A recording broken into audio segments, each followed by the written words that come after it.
Hello, everyone.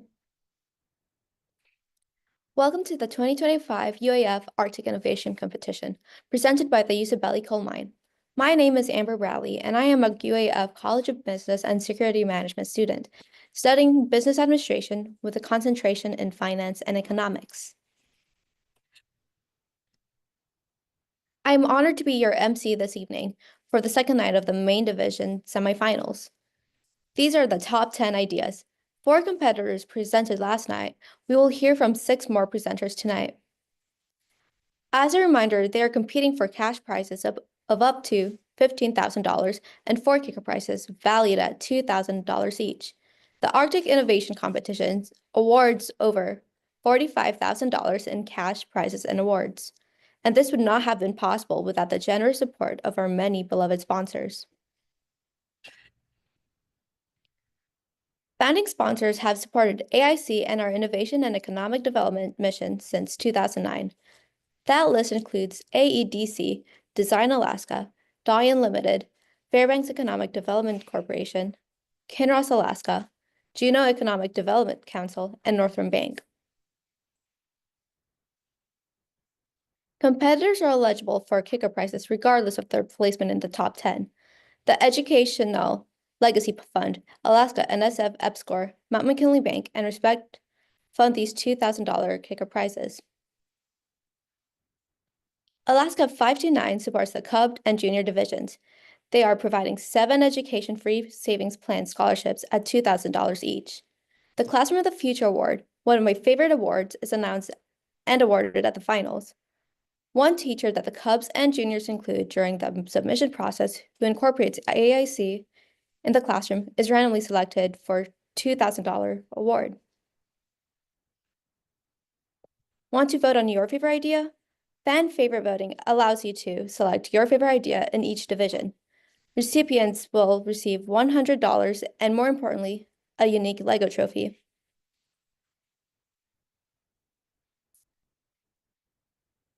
Okay.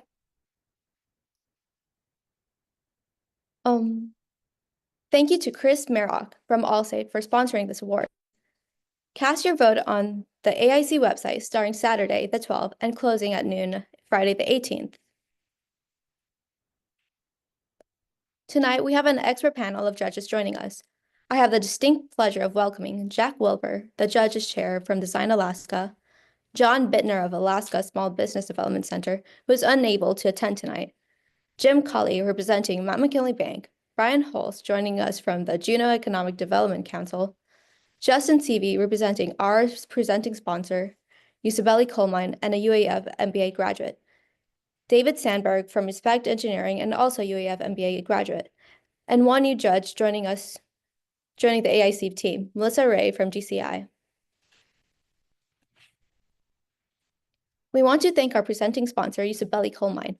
You're all invited to the UAF Finals and Award Ceremony at 8 Star Events Center at 1 p.m. on Saturday, April 19th, for food, door prizes, and a final round of presentations.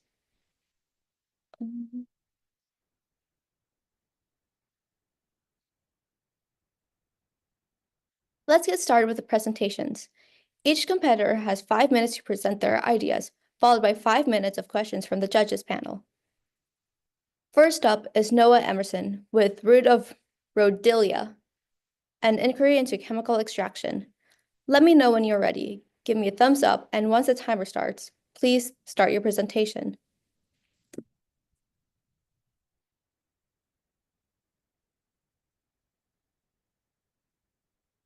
All right, hello everybody. It's an honor to be here. Thanks for having me. Next slide, please. So the subject of my research focuses on this beautiful plant here. It's called Rhodiola rosea. It's a medicinal plant that has been used in traditional medicine among many cultures across the world. It's an Arctic plant, so it's native to northern and alpine climates. And there's quite a lot of emerging clinical evidence supporting rhodiola as an effective treatment against conditions like inflammation, diabetes, depression, and chronic fatigue. Next slide, please. So due to this emerging clinical evidence, popularity for rhodiola products is growing quite rapidly. Global sales of rhodiola products were worth $14.1 billion in 2022, with a projected annual growth rate of 9% over the next decade. Next slide.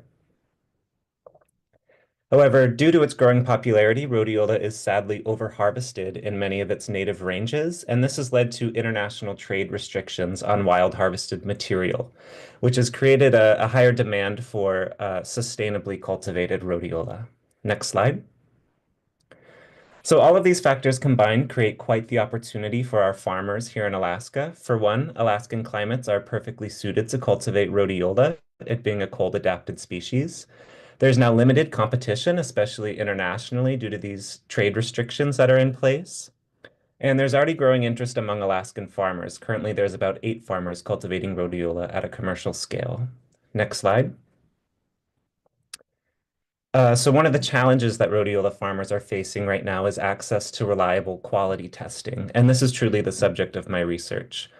So rhodiola contains a number of bioactive compounds that are responsible for its medicinal effects.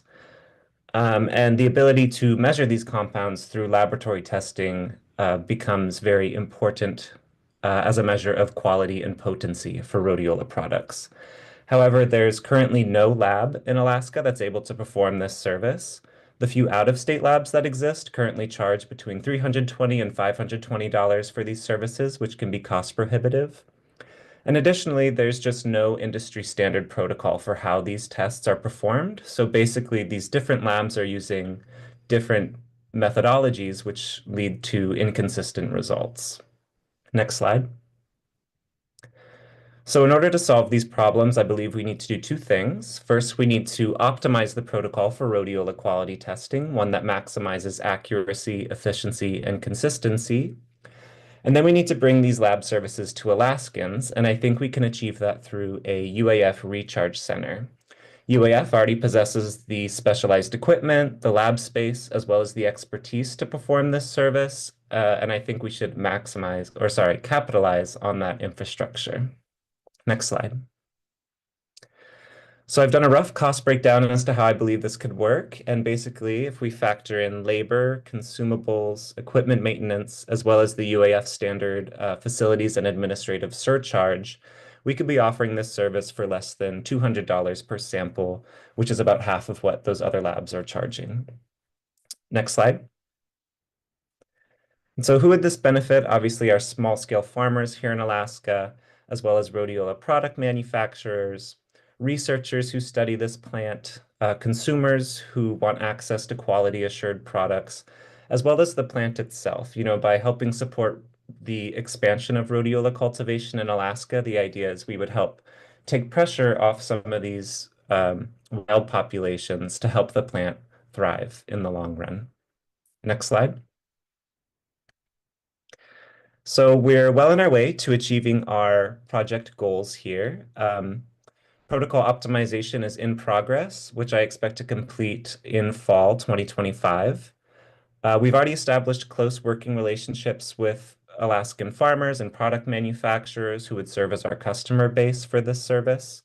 And we're already talking to a few UAF recharge centers who might be interested in adopting this service as a part of their lab.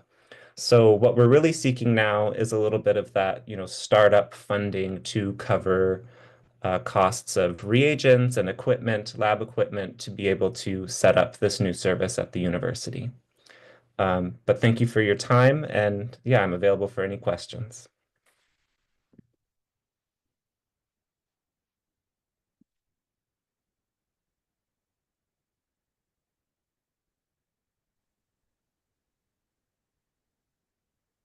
We're good.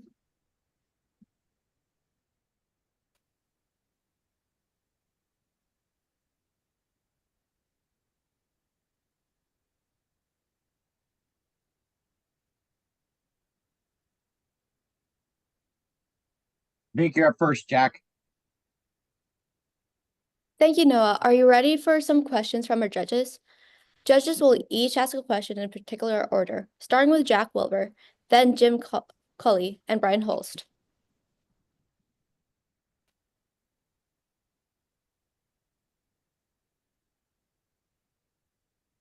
I think you're muted, Jack.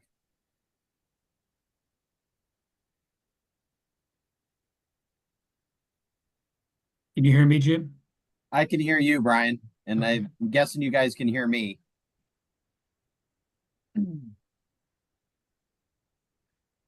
Well, maybe I'll take the first question while Jack figures out. No, can you hear me okay? Yeah, I can hear you. Super. Well, I have a question. Thanks for this. I enjoyed learning a little bit more about this. You mentioned, I'm trying to get an understanding of how your tests are different. Are you bringing the innovation that you're bringing is the testing capacity, or are you going to provide an array of tests that are somehow unique and add some additional value to this process? Yeah, so the additional value, besides, just a reduction in cost, would be the actual optimization of the protocol. So like I mentioned, these labs are using slightly different protocols, and there are a lot of variables within the process that haven't been fully optimized.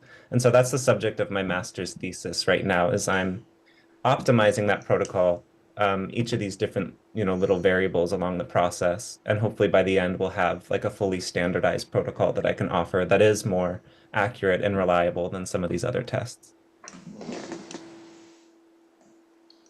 Okay, I'll try again. Can anybody hear me? You're good, Yep. Jack.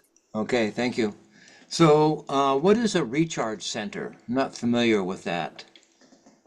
Sure, yeah. A recharge center there's several of them through the university, and they're basically laboratory facilities that people who either are affiliated with the university or work for an outside organization can access those laboratory services. And the costs are a little bit different between the two. There's a little bit of a surcharge for those who are outside of the university system. But it's basically a facility that, community members can access. And are you within the university system? I am, yeah, I'm a grad student here at UAF. Okay, thank you.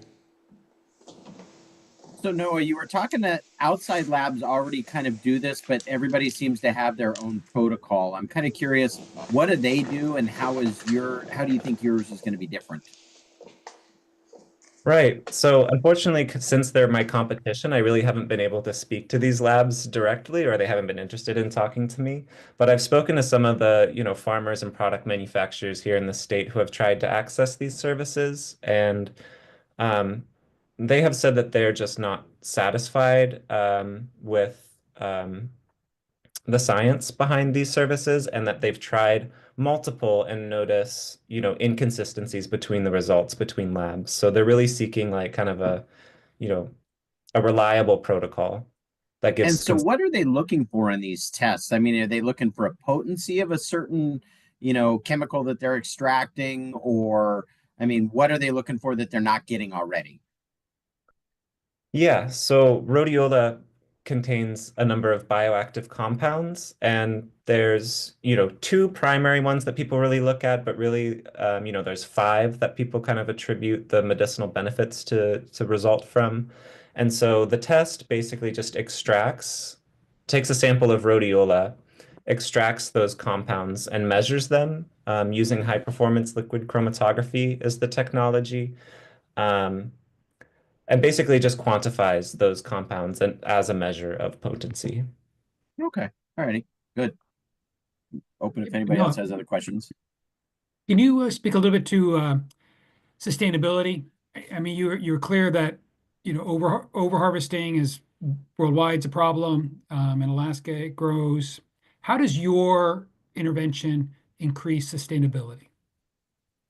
Right. So I guess the way I see it is that by helping provide this service at an affordable rate to Alaskan farmers, we would help expand the industry by giving farmers and product manufacturers the chance to quality certify their products to consumers would give them kind of a competitive edge.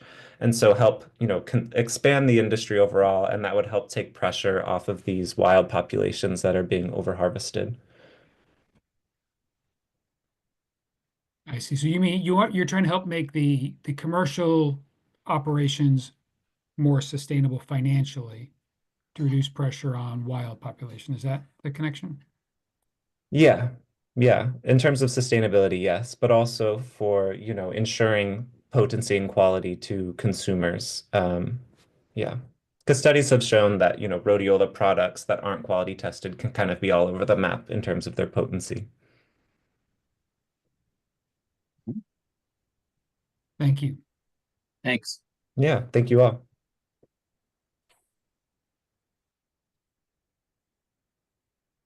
Our second presenter this evening is Keanu Henry, explaining the idea Stellar Minds. When you see your idea title, you're ready to present. Give me a thumbs up to start the timer, and we'll spotlight you.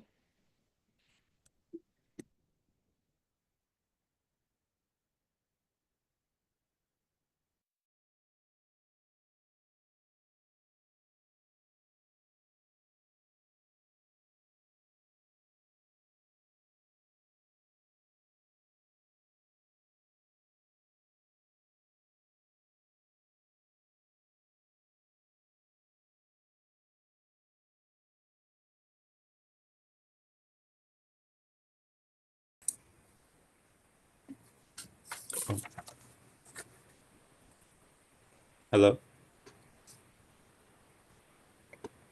You may go. Okay. Hello, everyone. My name is Keanu, and I'm excited to present the Stellar Minds Scholarship Program, an innovative initiative that aims to support the academic and mental well-being of students from rural and indigenous backgrounds. As a former We Are Healers fellow, I developed a project that combined academic techniques with mindfulness practices to improve academic rigor. However, I realized that one of the key challenges was motivating students to engage with the program. That's why I'm proposing the Stellar Minds Scholarship Program, which will provide incentives for students to participate and complete courses. The program will be designed to be accessible to students from rural backgrounds, including those whose parents haven't had the opportunity to pursue higher education.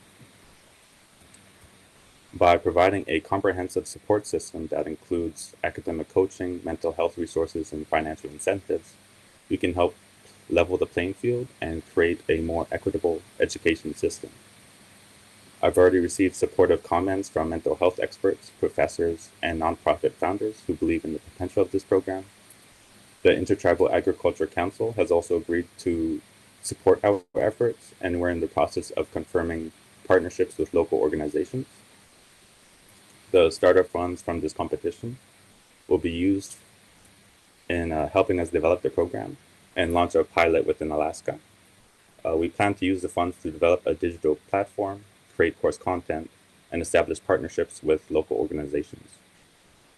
Our goal is to create a program that is not only effective, but also sustainable and scalable.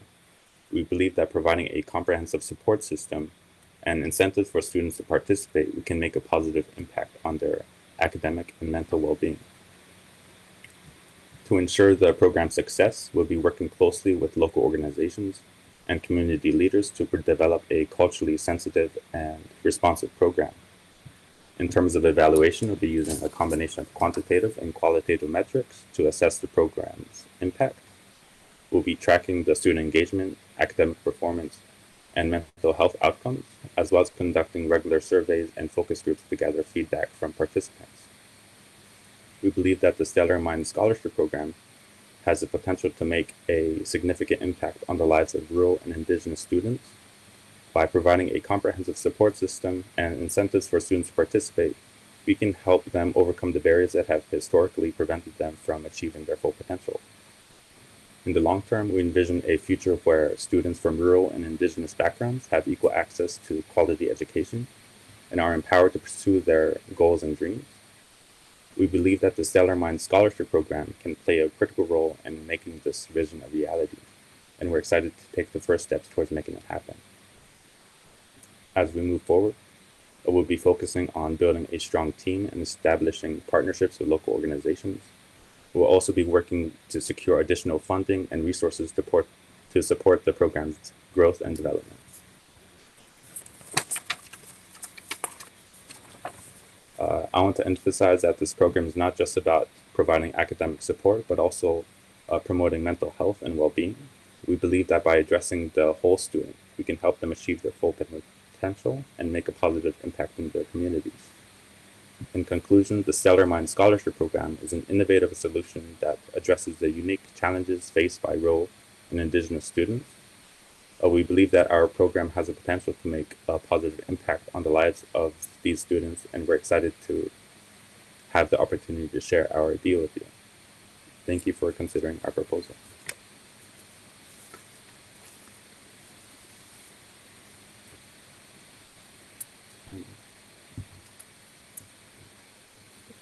Thank you. Heather, thank you.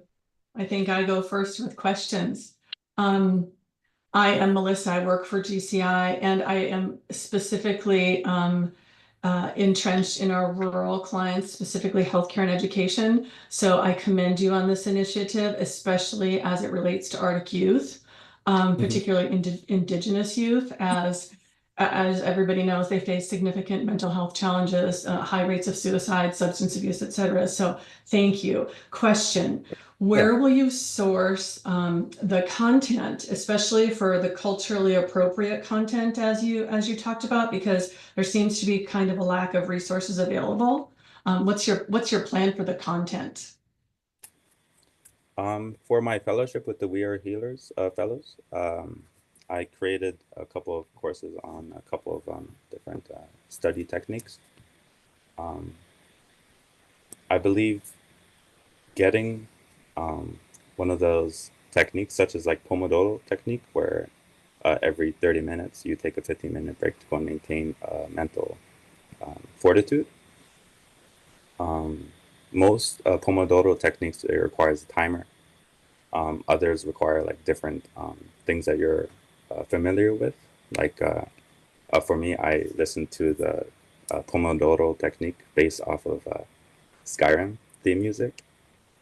But I believe that we can go and appropriate songs from Indigenous backgrounds and have that applicated as the Pomodoro technique. So, Thank you. you're welcome. I'm next. Hey, Keanu, thank you for this presentation. I kind of wanted to talk on the technical side of things a bit, if I could. What technologies would you be using for you talked about a points-based reward system, the incentives to track, from individual students and the mental health outcomes that you mentioned. And are those going to be accessible and easy to use for students in maybe more remote locations where technology is more of a challenge? Yes, it would. The points-based system that I was talking about, I'm planning on utilizing Moodle, the learning management system. And on Moodle, it has a gamification function where you can, after completing a course for a certain project, then it sends you points. And then from there, you just have to go and apply it to an app way. And whenever the student goes and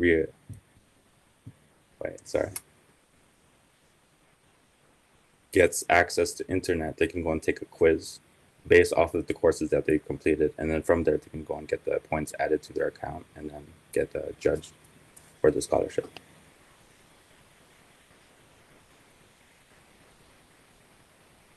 And just to follow up, so how do you project the impact on the mental health outcomes for the Arctic youth, and how will that be measured? Wait. Could you repeat the beginning question again? I'm sorry. Yeah, I guess how are we measuring the outcomes? Oh yeah, we'll be utilizing a Qualtrics survey. Okay. With a number of questions on it. And I've taken enough time. Thank you. Let's pass it off to Justin. Thank you very much, Keanu. I think you've stumbled on an innovation that I haven't really heard before when talking about a scholarship program. Conventional scholarship programs provide money, provide opportunity, but the idea that there is built-in support along the way, checking in on the student beyond just what's your GPA and do you get to keep your scholarship, I think is a fairly innovative component, but I'm curious how you would execute it. You've talked about regional partners, and I think partners are great at donating funds, but you're talking about a whole other set of infrastructure that you need to support this. So could you speak a little bit to that? Yeah. I'm Based sorry, I on didn't give you the- much time. Oh, sorry. It's for the infrastructure for the scholarship program, it would be based off of utilizing Moodle Cloud, which would I don't know how to phrase it, but with the Moodle Cloud, you can go and increase the amount of users that can be applied to the Before website. we So, advance to the next idea, give a shout out to these local businesses for donating door prizes. Thank you, North Pole Coffee Roasting Company and the Lodge at Black Rapids. Be sure to join us at the UCBelly Finals and Award Ceremony for a chance to win one of many prizes. Our next presentation is from Mike Williams, explaining the idea, puny botanical extract.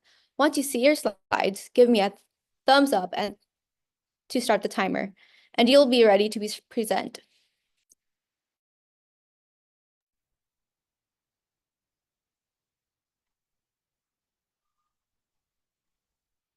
Are you ready, Mike? I am. I don't see myself in this.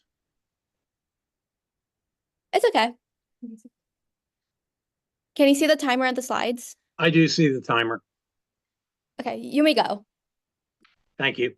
My name is Mike Williams with Eagle Song Peony Farm. Let me paint a little picture for you.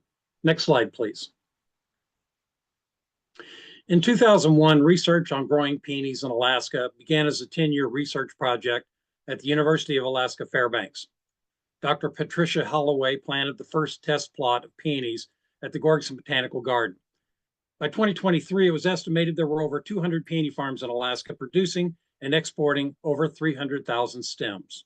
Next slide, please. Alaska peony farms are scattered throughout Alaska, mostly in remote locations, taking advantage of unique microclimates conducive to peony farming. These remote locations present a host of logistical challenges. Operating costs are exponentially higher given Alaska's distance from market and suppliers. Next slide, please. Peony cut flowers require overnight shipment to reach their destination in a marketable condition. Overnight shipping has become strained over the last few years, resulting in a great deal of spoilage and lost revenue. A good portion of the peony farmer's fate is in the hand of shippers. During the Alaska peony harvest timeframe, July to September, U.S. hubs are experiencing the highest temperatures of their summer. One hiccup in the transportation chain and the fragile peonies are destroyed. While most peony farmers ensure their shipments, carriers are becoming more and more reluctant to cover the losses as claims become more frequent. Next slide, please. Often a large percentage of peony buds are scarred by weather, insects, and birds and rejected from entering the cut flower markets. There is no other outlet, resulting in thousands of peony stems being discarded. In 2022, Eagle Song purchased a commercial distillation system to start exploring commercial production of peony extract and monetization of this waste. Over 500 gallons of concentrated peony extract was created.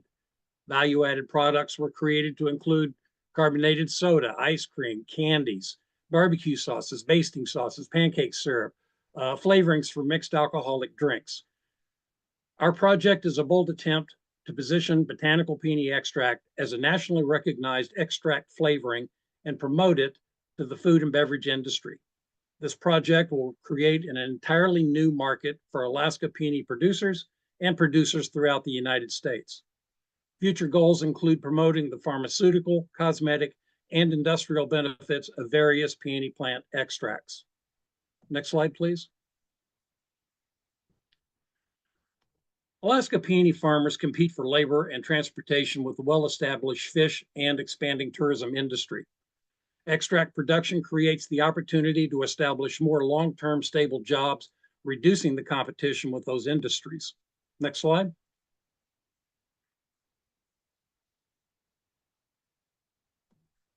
Peony extract will encourage more environmentally friendly farming methods. Peonies are not currently being ingested, so there's little concern about what is used as long as it's effective. That thought process will have to evolve if a peony farmer is to enter production for consumption by humans and animals. It will also keep the flowers and the foliage out of the waste stream. Next slide, please. Studies conducted in China, South Korea, and India found that herbaceous peony petals contain numerous chemical compounds, such as vitamins, proteins, sugar, organic acids, rich mineral elements, amino acids, a large number of total phenolics, flavonoids, and other bioactive substances with the ability to eliminate free radicals. A 2017 study of Alaska peony foliage waste found an anti-corrosion property that deserves further study. The discovery of antibacterial properties in peonies is especially exciting.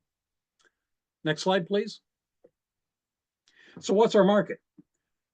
Precedence Research of Canada and India reports the global flavor market is worth $17.9 billion in 2021 and forecast to reach $26.3 billion in 2030.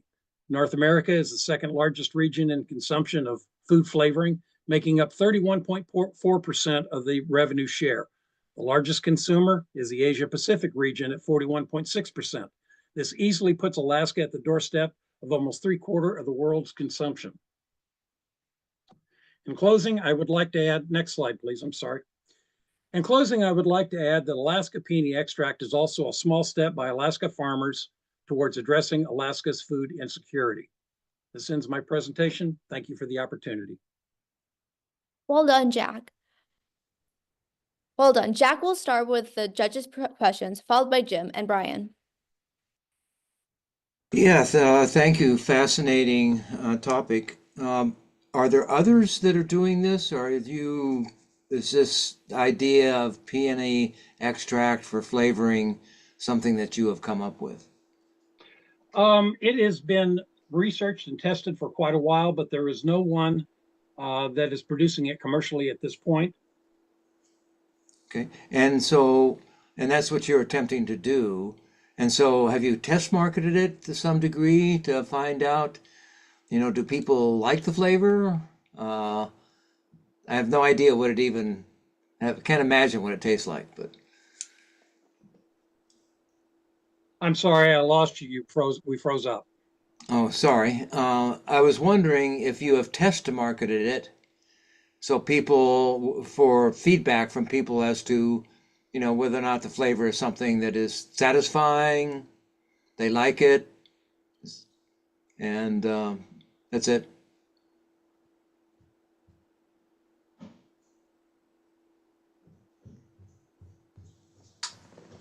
Can you hear me? I think he might be frozen, Mike. Or Jack, sorry. I think Mike is frozen. We're gonna give him some time to come back.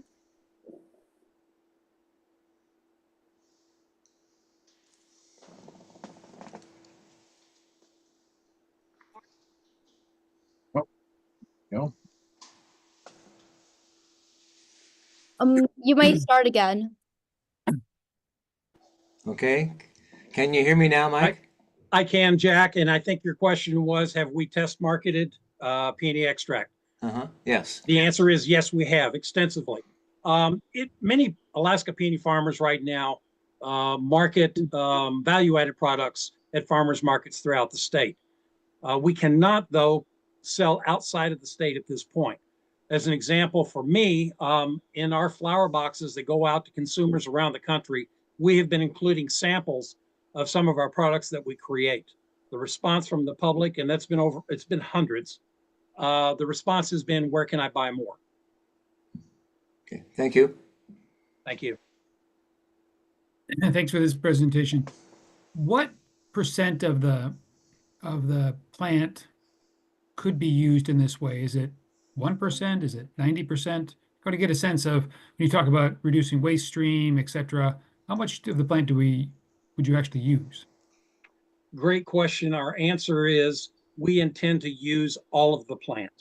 Our goal is to consume or extract derivatives from every part of the plant. There should be no waste in the waste stream if we get this project funded.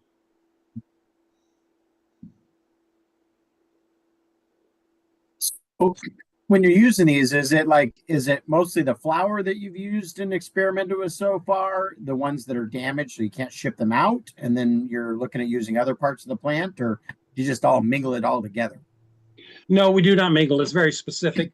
Our focus right now is on the flour and extraction from the flour and to market to the food and beverage industry. We felt that was the quickest way into the market. During this process, though, University of Montana had a study, and they were trying to find waste product that they could test to turn into de-icing compounds for Department of Transportation. I sent them peony foliage as part of that test. It didn't work out for them in that way, but they found that peony foliage has an anti-corrosion capability in it that deserves further study. So there are a lot of things that we can do as far as the entire plant is concerned, but our focus right now is on the flour and getting it into the food and beverage industries. Okay. How much does it take to make, an extract, like, an 8-ounce bottle or something? How many flours? Is it quite a bit, or? It takes, to make 1 gallon of liquid extract, it takes about 84 stems to make 1 gallon of extract.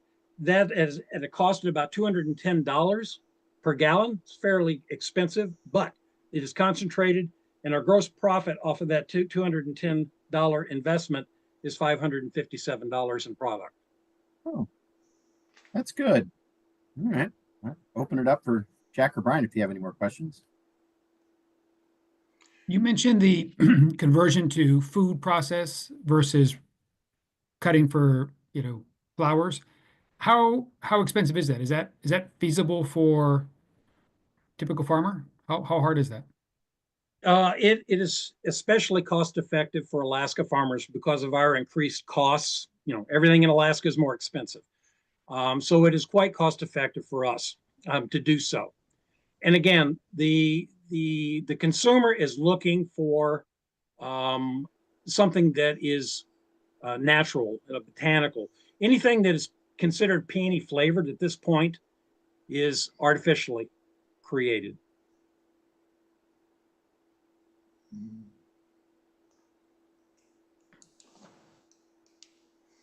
I didn't have any other questions. Thanks, Mike. Thank you very much. So how popular has it been, the artificial flavoring of peonies?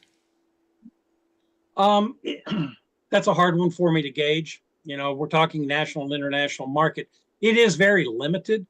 It's nothing like lavender or vanilla bean or things like that.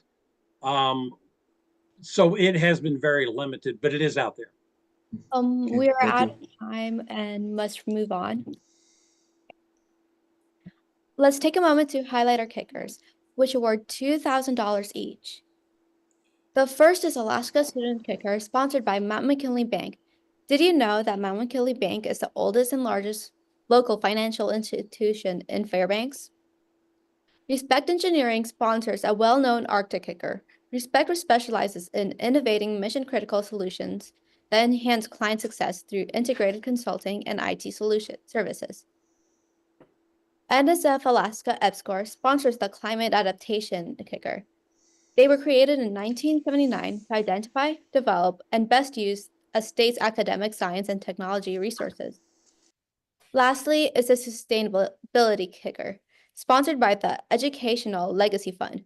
The Educational Legacy Fund supports organizations involved in public and STEM education, experiential environmental education, and sustainable business degrees.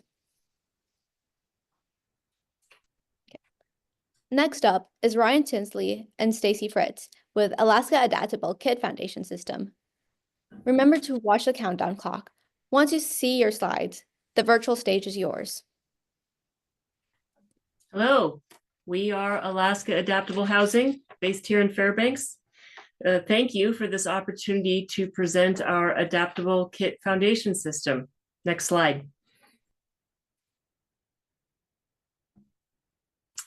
Yep, this is our team. And if you are curious about us or the adaptability of buildings, please visit our website at akadaptable.com. Next slide. So thawing permafrost, subsiding ground, flooding, and erosion are destroying homes across Alaska. Dramatic ground subsidence is causing some homes to collapse, while others that are up on pilings are further and further off the ground, causing porches and stairs to fall off. Even new homes on deep, expensive pilings are being structurally damaged. A recent UAF study found that Fairbanks homeowners have spent over $226 million mitigating issues caused by permafrost degradation. Our neighboring property here in Fairbanks has 2 large homes on it, and because both have foundation issues, it eventually sold at about a $500,000 loss. Next slide.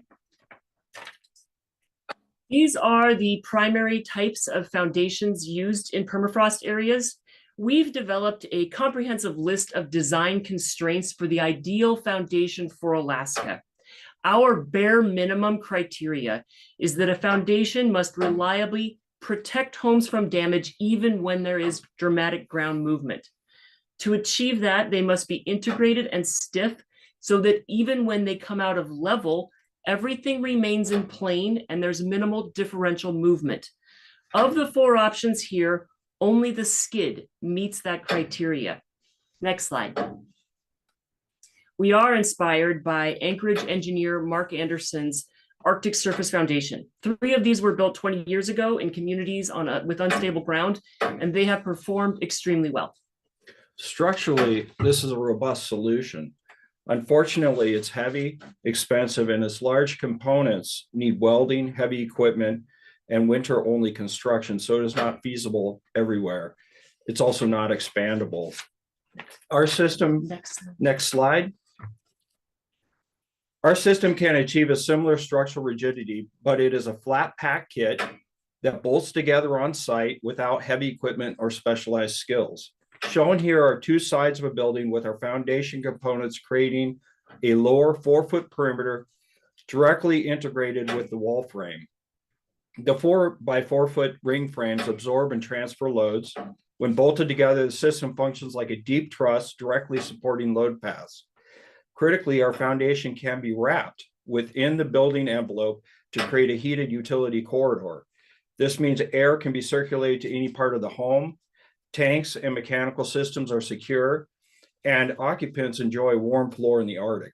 Next slide. Our interoperable components can be configured for foundations on inclines or other terrain. Particularly on unstable ground, our structural panels can be installed inside the foundation perimeter to create additional trusses and grids as torsion boxes for extra rigidity. As a consistent repeating grid with standardized dimensions and centers, the grid symmetry with standardized components eliminates capture, meaning all the components can be removed and replaced independently, making it easy to retrofit or expand. Commercially available adjustable posts like this Ellis jack simply bolt to the bottom of our system's hub post as needed. The Renewable Energy Lab conducted a novelty search and submitted a patent application last summer. Next slide. Our steel foundation sections were seismically tested to the breaking point with 2 different wall systems. These 2 structural scenarios stress the foundation differently, and it passed the test regardless of the wall type. With UAF, we are exploring alternate materials that are locally available, lighter and stronger. Next, after more modeling and optimization, we need to deploy and evaluate a full-scale prototype. Next slide. Our system will compete on cost and outcompete on performance. It can also be a retrofit solution. Alaska's housing need indicates the potential market. The YK Delta alone needs over 2,000 new homes, and Alaska needs at least 55,000. Next slide. Here's our business model. We're working on a complete building system and launching the foundation as a standalone product as soon as possible due to the critical need. Thanks, and we look forward to your questions. Thank you, team. Now, Melissa will start with the questions, followed by David and Justin. Hi, interesting. Thank you for that great presentation. I'm interested in kind of the structures and what is the what's the plan if, for example, they need to be moved. I'm thinking about things like the village of Newtok that had to relocate to McTarvik due to erosion from the river. So they started kind of moving, you know, entire communities. Could these buildings, would they have to be, you know, flat packed, redone, or could you kind of pick them up with some equipment and move them? I understand they're kind of small structures, so give me a little sense of moving from one area to the other. Yeah, so similar to like multi-point triadetic, that's a space frame foundation that has skis on it. So once you have a very rigid kind of platform, so you can think of the skid that was designed to get just drugged by a loader or a dozer. And so our foundation is similar, you know, it just requires putting the skis on and dragging it. But because we have these hub posts, it is also possible to put wheels on the thing. So it's kind of like, it's a bit of a, you know, like it's kind of you adapt you just sort of bolt on components as needed. That would include for moving, and you know, and so this would include wheels, skis, and even flotation. So we'd also like buoyant foundation is another thing we're looking at. And sorry, I'll hand it off to my other judges, but what kind of costs are we looking for kind of an average size kit, and how large is the average size kit? It's so variable depending on the size of home and right now steel prices, and we're still working on that geometry of the panel to reduce weight and cost. But I think I think if we're in the $20,000 to $30,000, we're incredibly competitive compared to the other foundations that meet that same. Right. We should say that the main probably alternate is triadetic, multi-point triadetic, which is a great product, but it is Canadian, so it's subject to by BABA, as well as tariffs at this point. Thank you. I'll pass it off to the other judges. I appreciate it. All right, it's my turn. Thanks so much for the presentation. I can appreciate kind of coming up with a kind of a novel solution using the circular kind of integration in the truss and trying to optimize a more efficient and lower weight assembly, because we are so tied to aviation off the road system to get products or barges, and shipping is a huge part of project cost. So I can appreciate that. In terms of the stiffness and rigidity, we talked about moving ground and subsidence. Are we building redundancy into this? What kind of like moment resistance and spans are we looking at that we can handle typical structure spans and are we looking at creating multiple products with multiple sizes and ratings, or are we looking at one that's kind of one size fits all and you just apply it based on the need? Yeah, we're really it's not really so much one size fits all. It's more like it's more of a system approach than that. So we do want to make one panel, and so it's just a repeated. But those panels, it's really that so the way it works is that the panels you can think of the hub in the middle, and you have panels going out 4 directions. So that symmetry allows you we can fill an entire perimeter of the foundation, like completely gridded out, so that it is a truss every 4 feet. You've got a truss crossing a truss, and it's just an incredibly rigid kind of torsion box structure. So I guess depending on the severity of the situation, it's just a matter of adding additional frame to it. More parts and pieces. And so That's the approach. Yeah. Okay, thanks. Does the rigidity of the foundation allow for changing out individual panels after you've put a structure on it? So if you have degradation in one corner of a building, can you take out that panel and replace it if you need to? So you can at any point we can place additional panels into the perimeter to stiffen it inside of it, but you can also bolt on at any point on the exterior. And this was a really key point for us is that it's not just about the foundation, but to enable phased construction, because you can build wall systems all day long that you can add on to, but if you don't have foundation isn't integral, there's no expansion. And so if you put our heated space in the floor, that expands with the building, and it's just a bolt-on expansion. Thank you. Thank you, judges. And a quick shout out to our two new sponsors, Bettysworth North, creating design solutions for Alaska communities since 1976, and Vicinity, enhancing people's lives through technology, one person and one client at a time. Our next competitor for this evening is NOAA Valade, showcasing Arctic autogrow systems, the self-burrowing greenhouse transforming to food security. Noah, ensure you can see your slides and give us a thumbs up before starting your presentation.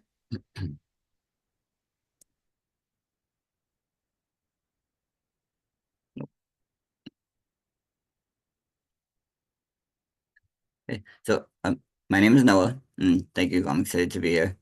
So imagine a world where food grows deep underground, protected from Arctic storms, fully automated and self-sustaining. Traditional farming in the Arctic is nearly impossible, and food imports are expensive. But what if we could grow fresh food directly in permafrost? That's what Arctic Autogrow Systems aims to create, an innovative, climate-resilient, AI-powered, self-burrowing greenhouse that transforms frozen soil into fertile land. This is a game changer for Arctic food security and future off-world farming. Next slide. Arctic communities face severe food scarcity with extreme cold, limited arable land, and high import costs. Traditional greenhouses require excessive heating, making them expensive and unsustainable. Meanwhile, 90% of Arctic food is imported, with 95% of it being imported to Alaska that is food needed outside of subsistence harvesting, leading to high prices and food insecurity. That's nearly $2 billion, leaving Alaska every year with only 3 to 5 days of food on grocery store shelves, and recent climate disasters wiping out local resources. We need a sustainable, scalable, and fully automated solution that works in extreme conditions. An example of needing this is the April 2023 typhoon that came and destroyed a lot of Alaska's food supply, which is just one recent example of a need for this kind of innovative technology.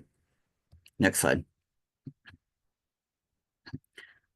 The solution to this is a smart self-burrowing greenhouse that operates underground using hydroponic and aeroponic farming systems. It expands using flexible materials like Kevlar reinforced ETFE and carbon fiber frames.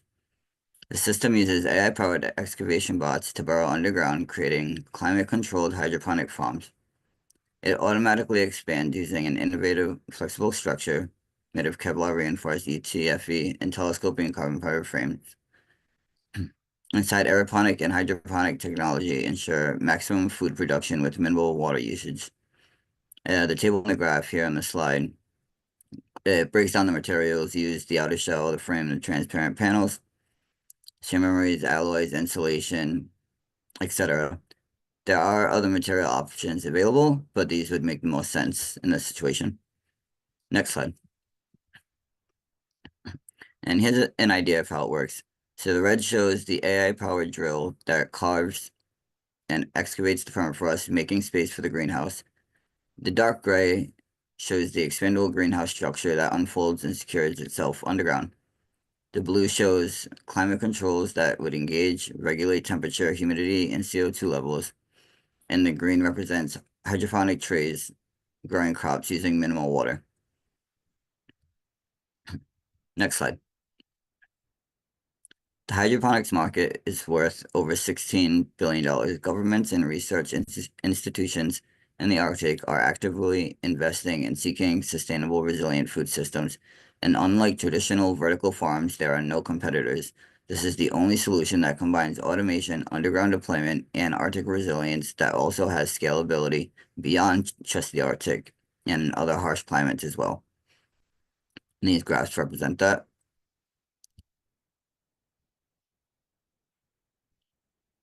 The competitor graph actually shows that Arctic autogrow systems outperforms competitors in automation, energy efficiency, and climate resilience. There's no existing competitors offering self-burrowing technology.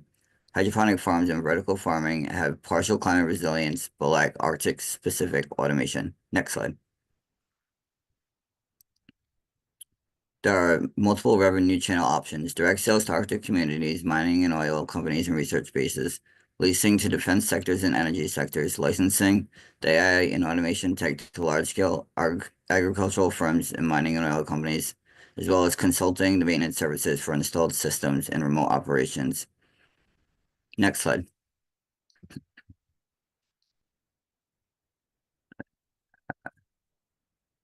This is currently in the R&D phase, building the first prototype. The goal is to deploy a fully functional pilot system within 2 years. This includes perfecting the AI-powered burrowing system, expandable greenhouse design, and hydroponic farming system. Funding is currently self-funded, along with the help of engineering students at UAF and advice and guidance from professionals and academics in relevant fields, and can also be sought from major innovation grants. We are out of time. Thank you, Noah. Are you ready to answer the judges' questions about your idea? Yes. Jack will start, followed by Jim and Brian.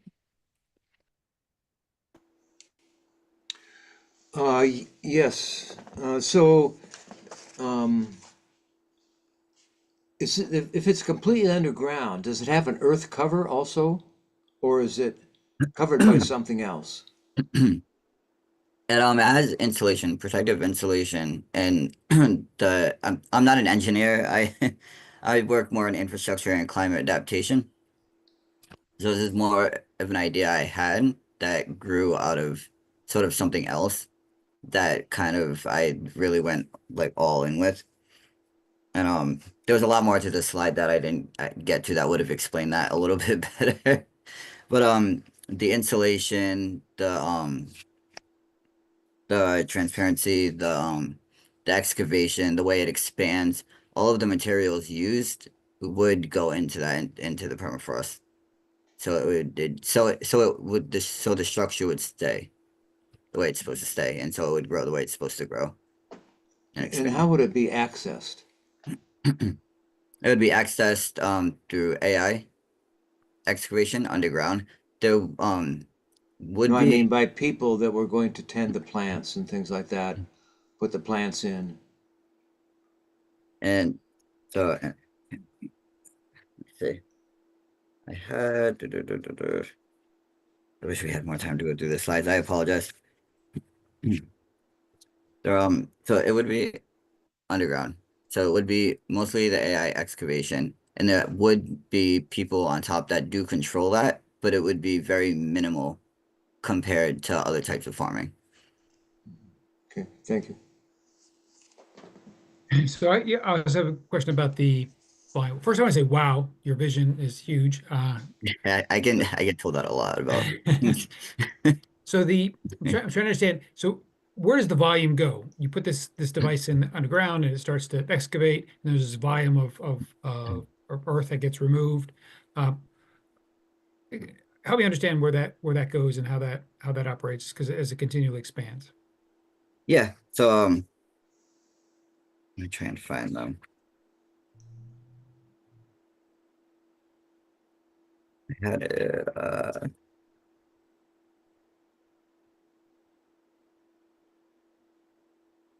So it automatically expands using the flexible structure, which would be the Kevlar reinforced ETFE, and telescoping carbon fiber frames. And then inside the aeroponic and hydroponic technology which would ensure the food production and minimal water usage. And if you go back into one of the slides, it kind of breaks down all those components. And I don't know if that answers your question. I'm just thinking about, where we live, we have two large mines, and the big Mhm. challenge is as they go in, they have to find a place to put all the mass of material that they excavate. But yeah, thank you for your answer. I'll let Jim ask a question. I guess I'm kind of piggyback on Jack is like, okay, so you've got this, you've built it. How does someone go in there and then harvest everything out of there? I mean, you're going to grow all these plants. How does somebody get down there to actually get the plants out and use them? Yeah, I mean, there would be a way there. There was a picture I actually had in the draft slide that actually showed that where it would be you would be able to get down there. There would be infrastructure for somebody to get down there and able to get these plants, and they would continue to grow upwards. So the hydroponic trays basically would be moving upward as the plants grow. Okay. All righty. So people Yeah. don't go inside. The plants come outside Would more so As come they- outside. Yeah. as they grow. Yes. Hmm. Sorry, I know Okay. that was a little bit of a roundabout way to to say that. And you said these are low water consuming plants, and I could guess why. What can you explain that a little better? Yeah. What's the water source and why low water? So it's actually a mix of hydroponic and aeroponic. So it's misting as well as nutrients mixed in the water. So it's faster than soil based. And the hydroponic also recycles the water. Thank you, but we're out of time. A friendly reminder that fan favorite voting starts April 12th at 8 a.m. and ends on April 18th at 12 p.m. You can vote for your favorite idea in each division. Go check out the competitors' videos on the AIC website on Friday, April 12th. Our last competitors this evening are Bobby and Karen Floyd, presenting combating storm intensification caused by climate change. Once you see your slides, give me a thumbs up. I was not Start the prepared. timer. I thought I was prepared. I was not prepared.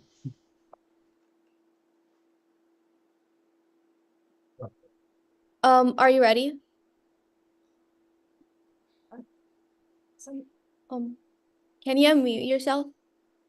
There we go. Can you hear me now? Yes. Thank you very much. Hi, I'm Bobby Floyd, and I'm glad to be here and to have been invited to this group.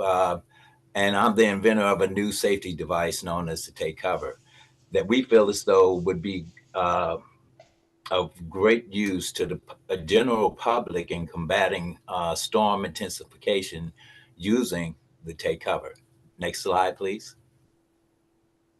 My best example of storm intensification right now would be Hurricane Katrina. And lots of people are aware of the situation that happened with the St. Rita's nursing home down in New Orleans during that tragic hurricane. And the whole problem was the fact that once the surge waters came in from the hurricane and the nursing home staff saw that they were being overtaken by the water.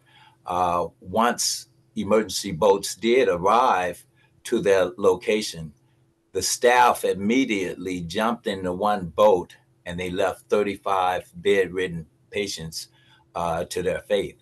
And that's what we feel as though our device will be addressing, giving people something to use when there is very little to use. You often hear that people refuse to evacuate in different situations. But in most cases, we found through our research that most people are children, senior citizens with disabilities that can evacuate like others. Now, of course, when we look at the how all this science came together, it goes back to Mr. Hartman Arman that led a NASA study team that kind of brought about the understanding of warming of tropical oceans that would produce these extreme rainfalls that we're seeing now that's being caused by climate change. And then we have polar opposites that's happening that are very devastating at this point, which is being taken by the Trump administration right now in their executive order 14162. As we saw, they went straight in and pulled out of the Paris Climate Agreement. And at this very moment, you know, all the different federal agencies are being dismantled. Everything from USAID, college funding, research, medical, and not to even mention FEMA. So that's the thing that really drives us with this simple device, is the fact that all of these things are going to the wayside, and they were safeguards for generations. Next slide, please. So what we've developed, our safety device is basically a patented Type 4 personal flotation device that provides body-conforming protection during disasters such as hurricanes, tornadoes, earthquakes, and flooding. Our flotation device deploys from an easy carry padded square. And matter of fact, I do have the take cover that's right behind me here. And the concept is it's easy to carry, but once it deploys, it opens up into a T position, and we have a hood that's also made out of the same flotation padding. And we are able to provide better spinal support, weight distribution, many factors that goes into the science behind the design. Our concept is only composed of 4 materials. This particular model has neoprene, but we've been focusing on just nylon material, flotation padding with web straps and Velcro. The take cover is easily deployed by drones and can be used and stored in wheelchairs, walkers, closets, recreational vehicles. Our vision is to work with the early warning devices. That way we can help first responders, and most important of all is to give people a safety device when they actually need it during these disasters. Okay, thank you, but we're out of time. Good job. Okay. Now let's hear what our judges have to say, starting with Melissa, then moving on to questions from David, then Justin. Hi, Bobby. Thanks for this. Very interesting. I'm visual, so I'm looking for kind of I'm envisioning what you're saying, right, with the T, but I'm wondering how this differs, or why is it so much better than a regular personal flotation device that's perhaps cheaper? And then is there certain weight limits or other things to be concerned about? Yes, ma'am. And that's a very interesting point that you made. What we found with our particular design is the fact that we ended up with 4 panels, in other words. They close up. Matter of fact, this is the take cover that's behind me here on the wall here. And it opens up we only use in Velcro and like I said, web straps. Once it opens up, and then a hood will pop up as well into like a T position. The Velcro straps, the web straps, we're able to close around us. In other words, in hurricane, tornadoes situations, we feel as though disaster situations change instantly. Either you're tumbling around in a tsunami or flash flood, things of this nature. And actually, in tornado situations, you can get in the fetal position with this device or earth situation, ma'am. Thank you. So it's just as quick to put on, say, as a life vest or a personal flotation device. It is, ma'am. Okay, thank you. Other judges? Yeah. Kick it to you. Thanks, Melissa. So thank you, Bobby. I heard you mention type 4 PFD. Is that Yes, sir. so that means it's throwable, right? Like a ring you Absolutely. see in a boat. So this is intended to be a rescue device by somebody who is able-bodied to somebody who is in a bad situation, who is out there at risk. Is that Absolutely. where you're coming from this innovation? Yes, indeed. And I myself, I'm retired military here. I'm combat veteran with 501st, and we've done extensive testing right here in Alaska with this, due to the rising waters there of the villages, ice, a loss of the people that are ice fishing, snowmobile accidents. What happens is once this T opens up, you're able to crawl out on the snow. The problem is standing on broken ice, things of this nature. And this way we can propel our bodies out and this thing can be tossed to an individual. Our biggest goal is to make this part of a family's emergency kit that they just have in the back of a truck or, you know, in their vehicle. So when they need it. Same with mud flats. Once it's open, the problem is the person is standing up and they're sinking. We want to get this to them as quick as possible so that we can lay it down underneath them and they can lay back and we can pull the individual legs out. By the time they get first responders get there, they done sunk too deep. And that's where the problems come in at. Thank you.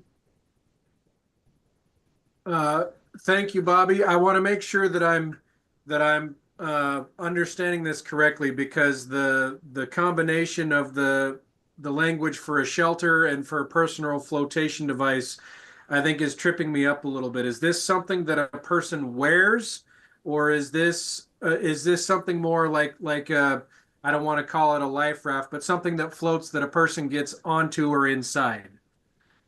What happens is the structure of it, once it opens up, you can enclose it around you and get into these different positions or situations, because it's just like the old story of a tornado coming and you're going to get in a bathtub and pull a mattress on top of you. Well, mattresses are too heavy nowadays, and this foam padding will fit into any situation that you're in. Even if you're in your vehicle, a lot of people, I'm from Houston, Texas, and a lot of people drive into the bayous.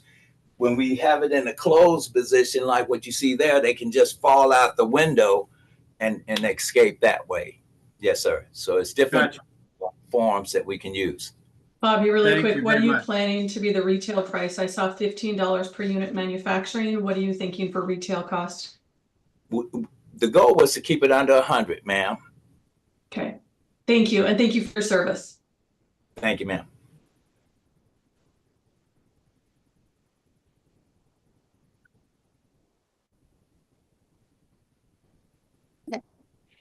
As I wrap up the main division semifinals this evening, I want to remind everyone that you are all invited to the finals on Saturday, April 19, at the 8-Star Event Center.